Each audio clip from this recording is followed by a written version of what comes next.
This is Creating Refuge, and I'm Tabitha Dial. We are so glad you're here.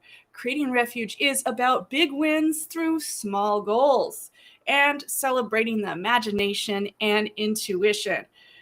We share firsthand observations, insight strategies, planning systems, encouragement, and accountability. Today, we get to welcome Kelly Jean to Creating Refuge. Please introduce yourself, who you are, what your Substack is, and a small goal for either your Substack or yourself. Hi, Tabitha. Thanks for having me. Hi, everyone. My name is Kelly Jean. Who am I was the first question, right? I have a very short ability to retain information. Biggest question ever, right? Who am I? Oh, in this moment right now, I'm a singer and a songwriter. I teach people meditation and breath work and ways to connect with their heart. I work with a lot of women's groups. I create a lot of women's groups. I am searching for meaning and belonging in my life right now. And so I like to create containers where people can find that. Yeah, I'm a doggy mama. I have two beautiful doggies that are handfuls. To consume my life. I live in Ventura, California, and yeah, I'm becoming more and more about what it feels like to be me in this moment right here. So when you ask who am I, I'm just like, well, I don't know. 20 minutes ago, I was totally different than I feel right now. And I feel like we're constantly changing. So I'm just trying to embrace the things that I love and what I love to offer. I don't know if that made sense, but hopefully it did. I will tell you it very much makes sense. And I think it's the type of people that we attract into our own little sphere. I've seen a lot of people write about that sort of presence and allowing yourself to be transitioning into whatever you need. And the sense of community is a big part of where we're at right now. Yeah. Oh, so, I remember you asked me about my Substack too. Yes, I remember the other questions now. Substack. So I started my Substack like a year ago, and I don't know about you, but I have, I'm neurodivergent. So my attention and focus sometimes gets real hyper focused on something. And when I started Substack, I was in it and I was writing a lot. And I was working through my past. And I got clean about 8 years ago. So I was an addict for over 20 years, and I was writing about those experiences. And it was kind of moving through my CPTSD. And so some of it is really intense. And then also I was using that writing to bring healing to myself and to people who are reading it, because I didn't want to just dump all of my experiences on the world. I wanted to show them that that as I was writing about things, emotions and feels were coming up, and I was using breath and using song and using meditation to help me move through them. So it's kind of like my healing journey, in live moment to moment experience. And I wanted to share, I felt like I went through so much, as we all do, right? We have so many experiences. But I wanted to share that like I'm a really optimistic person, and I don't know if you would have known that if you would have just heard about my life before. So I'd like to share the tools that help me stay in this present moment, stay grateful, stay in love with my life and my heart and all the people I get to see. And so I'd like to share those things because they work for me. Like miracles, they work. So yeah. Yes, and you beautifully explained a few things in the article that we did just do. My very first collaboration with anyone on Substack that just came out on Sunday, so you can check that out there. But if we are resonating with you, everyone, please be sure you're subscribing to both of us. A little background on what brought us together. and brought us here today. It was early last month. I was just enjoying Substack on my phone, and occasionally I dive into the videos. Welcome on in, Sonia. And I saw you with, is it a lap drum? It was your blue instrument, Yeah. singing that beautiful lullaby. And the lyrics, you are safe, you are loved, and you are guided by angels. I didn't even need that much. The whole package was there, and it really spoke to me, and I appreciate you putting out material like that. Thanks. All of your videos give us a chance to ground, to take a deep breath, and like you said, to connect hearts. That's very much a thing that I know you're going to be known for. That's who you are right now. Yes. Thank you. Yeah, and I truly believe we all have a song. And you reminded me that, oh, I used to sing random lyrics I'd make up about everything around me. I used to sing show tunes, whatever popped into my head, and it had shifted. But you can read the article for more on that. I just truly believe we all have a song, and that's what we're here to talk about today. Singing as comfort. Singing as comfort was going to be one thing we wanted to explore today. Yeah. Is there anything you want to share about that? Oh, I'm brimming. Yeah, I'm brimming with ideas. Yeah. So, yes, singing is comfort. It's singing is comfort. Singing is safety. They were tied together for me for like regulation. And just to take it back to those lyrics, because that ties into that too, singing is comfort. I came up with that little mantra: you were safe, you were loved, you were guided by angels. Oh, this is so emotional. When my best friend doggy Lucky, who was a Beagle Rottweiler, she was transitioning, and she got me through my addiction, and the reason I got clean was because I wanted to give her a better life. And sometimes you have to find something outside of yourself to focus on to pull you through that.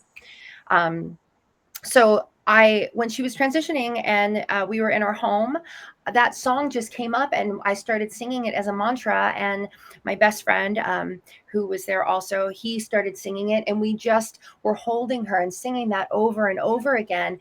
And it stuck with me. And so I started singing it all the time, to myself, to, if I would see an injured animal, or if I would, if someone was having a hard time, I would sing it to them. Even if they weren't there, I would just sing it and send it out in my mind and in my heart. And I noticed the comfort that came from that. There's something about repeating mantras, affirmations, that vibration. It's soothing on the body, it's soothing on the mind, it calms the nervous system. And that was where that first came from. Before I got to that, being able to come up with words, because before the words, there was this fear of speaking anything. Like I could make sounds, but I was very insecure and felt very just scared of my own voice. And I felt like what I was going to say would be stupid and nobody would want to hear that. So I just made sounds. I had all these limiting beliefs, right? And I would just hum, and it would bring comfort to my body. Would just do little tones. I learned about vocal toning then, and just, holding a sound into like on the exhale. So it's a part of a breath. And the comfort in that started building. And I started realizing that anytime I use my voice, I was soothing my body and soothing my mind. And so, there's also, I learned about vocal stimming also, which is a thing, and so I started understanding that these things are soothing to our body. Like, this is why a mother sings to their baby, and they can feel the vibration. And so the more comfortable I became with my voice, and the more I started sharing it with other people, I noticed that it was having that effect on other people. I was doing sound baths. I mean, I still.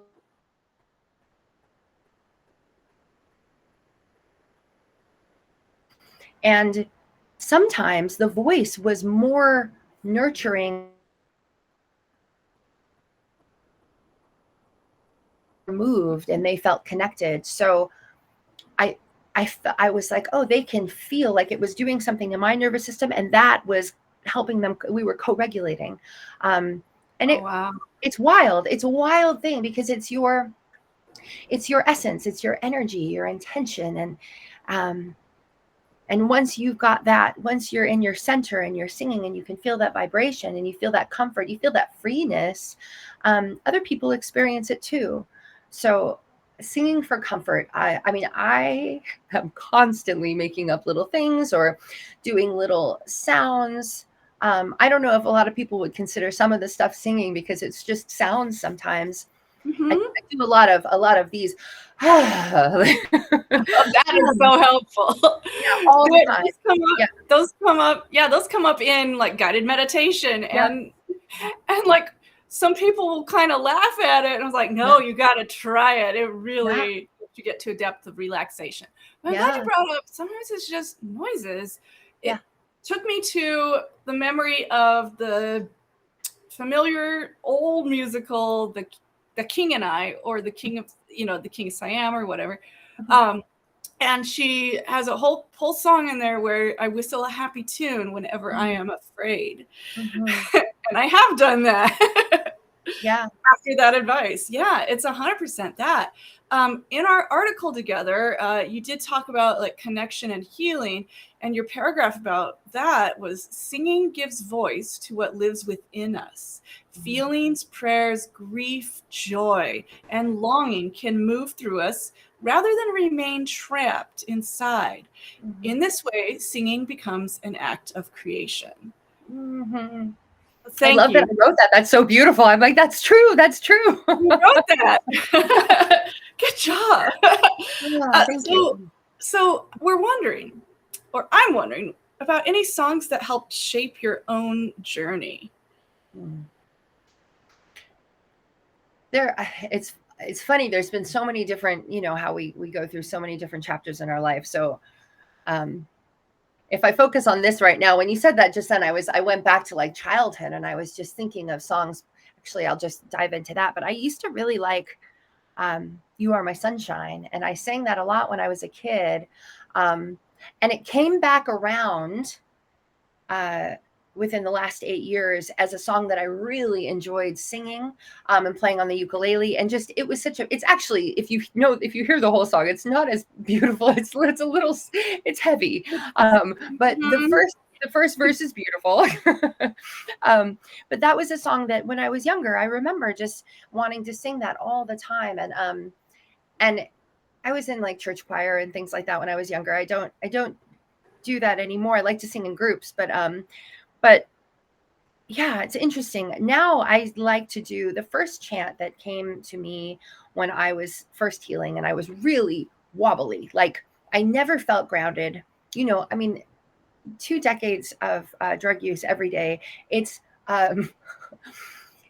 it breaks you and it just shatters you. And I had a stutter when I got clean, and my voice, every time I tried to speak, it was like there was a grip, and I just felt so destabilized and scared and terrified of life. And I found the Sanskrit chant, Om Mani Padme Hum. And it's the most common chant, and it's so beautiful. And I have the meaning right here. It's simple. It's the jewel is in the lotus, and the lotus flower, everybody talks about this, how the lotus, it begins in the mud. It starts way down deep in the darkness and the mud, and it moves and it grows and it comes up into the light, and it has this beautiful blossom. And I did a lot of Buddhist recovery. And that idea is really helpful when you think of how all of those years were necessary. Like it was a lot, but it was necessary for me to be able to come through and finally reach this point of gratitude and being able to hear my voice and love my voice and sit with my body and sing. So that mantra, I remember, what did I have? I had the meditation app that everybody uses. Insight Time. Yes, thank you. And I remember I found, thank you for that. It was like a monk doing the chant, and it was so intense to me. And I would just sit there every day, and I would listen to it, and I would sing along with him, and I would my voice was so small. And I just remember, I just kept hearing in my head, just keep doing it. Just keep doing it every day, every day. And eventually, I would turn it up really loud, or I put headphones in so I couldn't hear my voice, and I would start singing louder. And it's not even about the volume or the projection. It's about the vibration. Mhm. But sometimes you have to, like, I had to really work with that grip that I had. When there's CPTSD, when there's trauma, when there's sexual trauma, all of that stuff, you feel like your power has been taken, and that affects the throat, that affects all of the chakras, but our ability to express and to receive love, to speak our truth, to say no, to say yes, to say, it's so hard to speak. And so I taught myself all of those things through my voice, through connecting with the vibration and humming and singing Om Mani Padme Hum over and over and over again, until I was emotional, until the emotion moved. And I find that I do that a lot with voice exercises and chants. I know I'm feeling something. Generally, if I have irritability or frustration, underneath that is grief. Same with or anything else. It's always grief. Underneath it is always, for me. So I know if I sit with sounding or singing or vocal toning, and I'm just gentle with myself. I rock a lot too. And so I do things like that, and I'm kind of nurturing myself. Eventually it will rise up and it will become very emotional, and it'll feel very liberating. And I try and do that whenever I feel some kind of wobbly emotion. And life doesn't really give us enough space to do that, because the wobbly emotions are all the time. This is many times a day. So that's one of the songs I use all the time. I come back to it in my classes, and I love mantras. So I love using different Sanskrit mantras, and then I like coming up with my own. Like that, I did another song that I first heard it by a beautiful chorus, but it's just the mantra or the affirmation. I'm surrounded by love. I love that one. Yeah. Yes, that was amazing. And hello, Alicia. I hope you're still here. Welcome. Awesome. Yeah, that's a good one to tune into. I was so glad I caught that one on your Instagram. Yeah. Our original collaboration, honestly, was going to be looking at positive embodiment and singing to our environment. Mm-hmm. So that was based off of the first video with the "You are safe, you are loved, you are guided by the angels," and then me popping over to your Instagram, and the first thing I just kind of clicked at random, but I saw the ocean, and you were singing to, it was like a little love letter or love postcard to the ocean, the waves, the sky, the sand, and your little dog, one of your two dogs was there. Yeah. So that's where we got this concept of positive embodiment and singing to our environment. Yeah. So what is on your heart right now that you would like us to know about those things? That one on the beach was really beautiful. And I started that morning I wasn't feeling very good about anything. I had my grumpy pants on, and I wear them a lot. And whenever I call them that because it makes me laugh, but like we get focused. My lens of focus goes in real tight on something that I'm just really unhappy with, or something that I need to change, right? And that's not the way to view it, at least not for me. So I was walking on the beach and I started singing this. I think it was every step, every breath, or it's every touch, every step, every breath on this earth is a blessing. Every touch, every step, every breath on this earth is a blessing. Every touch, every step, every breath on this earth is a blessing. And by the time I finished it, and I did it for a long time, I do it until it shifts. Mm-hmm. Yeah. Sometimes that's 30 seconds on a great day, and sometimes it's 20 minutes or 30 minutes, and I'm like, every touch, it loosens, right? It loosens. And so I use things like that to help me connect with gratitude again. And I mean, and it's not hard on a beach with a dog and, connecting with nature. But sometimes it's more difficult. So I also, when I can't think of words, I do the humming, and that'll shift it very easily. And I do that when I'm driving a lot, also long Nice. drives. I'm inhaling, I'm humming, and it's a great way to just move and open the heart and open the throat and, relax the jaw. It's really helpful. Yeah. Perfect. That also just goes so nicely in our next little question or topic. If someone is afraid to use their voice in the ways that we've been exploring today, how would you encourage them to break through that fear? Right. I understand the fear for sure. And I understand the hesitance and the grip, and the limiting beliefs. My voice is terrible. Oh, there's this critical voice, we all have it. And mine still to this day, when I'm doing a sound bath and I start using my voice, and I look at somebody, and this is a sound bath, they're out, they're laying down, they're meditating. It's not a performance. They're not watching me. But if someone like moves, or like they're having some kind of experience, I'm like, oh, that's because they hate my voice. Like, immediately. And I Yeah. know that's not true. But that's only because I've done it for so long now, and I've talked to the people afterwards, and they're like, no, it was beautiful. So I've learned that my mind it's not honest. It's a liar. It lies to me about all sorts of things.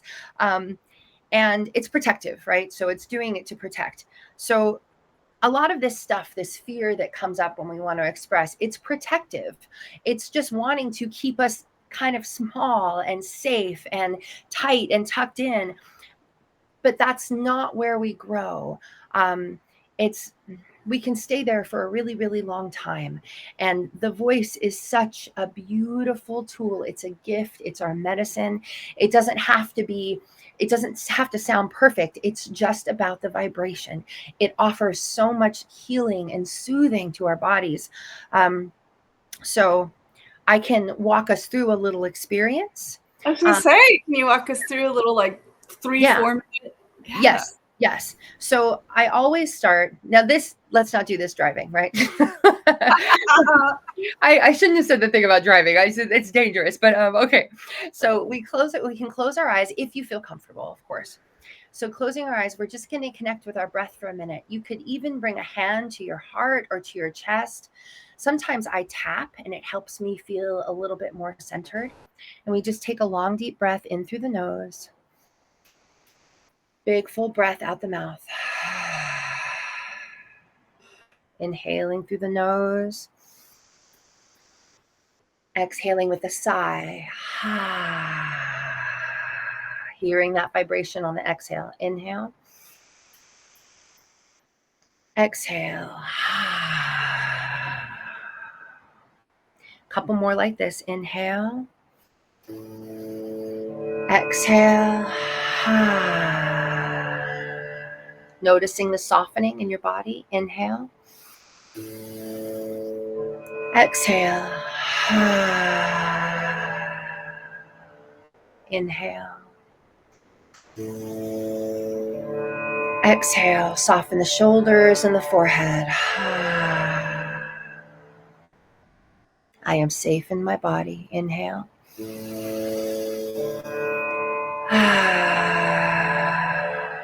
Now we're going to inhale, and we're just going to hum in a low, comfortable tone. Hum.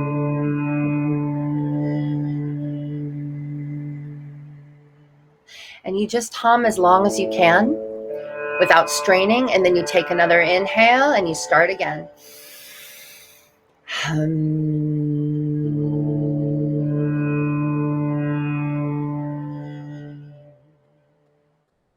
Feeling the vibration in your chest, in your forehead, in your throat.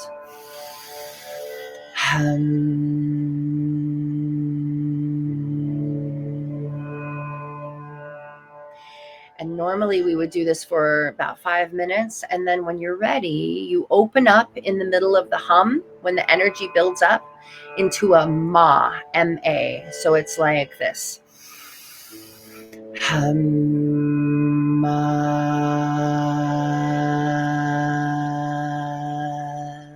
and you build that and you keep going with it and going with it until the energy starts to build. And then you start to feel your power in your belly. Our power's in our belly, and it starts rising up. And it's just this continual flow of breath, sound, breath, sound. And you start to feel the circular movement of the breath. Oh, it's so beautiful. It's a great practice. It's wonderful to start the day with and to end the day with. And you could just set a little timer, do it for 5 minutes. And that healed all of this. It helped heal my throat. The throat is always connected to the sacral. It helped with my creativity. It helped with my passion, my ability to focus and bring creativity and whatever it is I'm feeling into the world. And then it helped heal my heart. And I do it every day, multiple times a day. But I get a little obsessive, so. That is a good, like, love soak, you know, Oh, yeah. If not just you loving yourself, but Yeah. connecting with something much bigger, the Yeah. universe.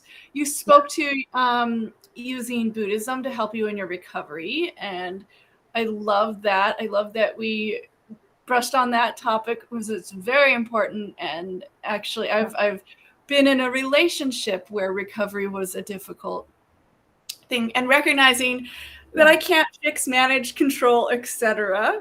No. Equanimity. Yeah. Mm-hmm, Yeah, mm-hmm. we have to. I know I have that too. I'm the fixer and the controller. I didn't know it was about control for the longest time. And then I was like, oh, oh, I'm not so good after all. It's not about them at all, actually. It's about me feeling uncomfortable. Yeah, yes, meditation, toning, breath, it just brings clarity, and it brings that wobbliness. It pulls it all into alignment, and it allows us to work with non-attachment and impermanence, and just accepting things as they unfold, because that's what's happening. Yeah, to work with our expectations of other people and situations. I realized recently that I have an expectation of how I think things should be in general, like on a large scale, and that's not working for me. No, things aren't. Yeah. And I keep thinking like, oh, like I'm doing really good. I don't have expectations of these relationships. No, but I have expectations of life as a whole. And that's that's a thing too. Like, so just working with these has helped me soothe that. And the more soothed and stable and balanced your nervous system is, the less rigid we are with other people and relationships and, life itself. Yeah. Yeah. Well, and it points back to, it's the whole serenity prayer. God grant me the serenity to control the things, God grant me the courage to change the things I cannot. To accept the things I cannot change, the courage to change the things I can, and the wisdom to know the difference. I love how you said to control the things. And I was like, yeah, that's what it is. I've been outed. That's hilarious. But that's true, right? Yeah. Yeah. That rings true. I'm recognizing that in myself.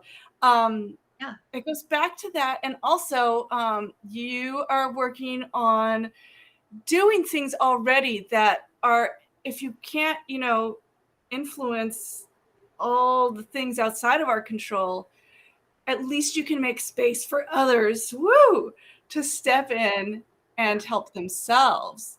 Yeah. So something I learned about what you just said, where if we can't influence things outside our control, everything is outside of my control, except for my reactions to them. And I've noticed that the more I center myself, the more calm I am.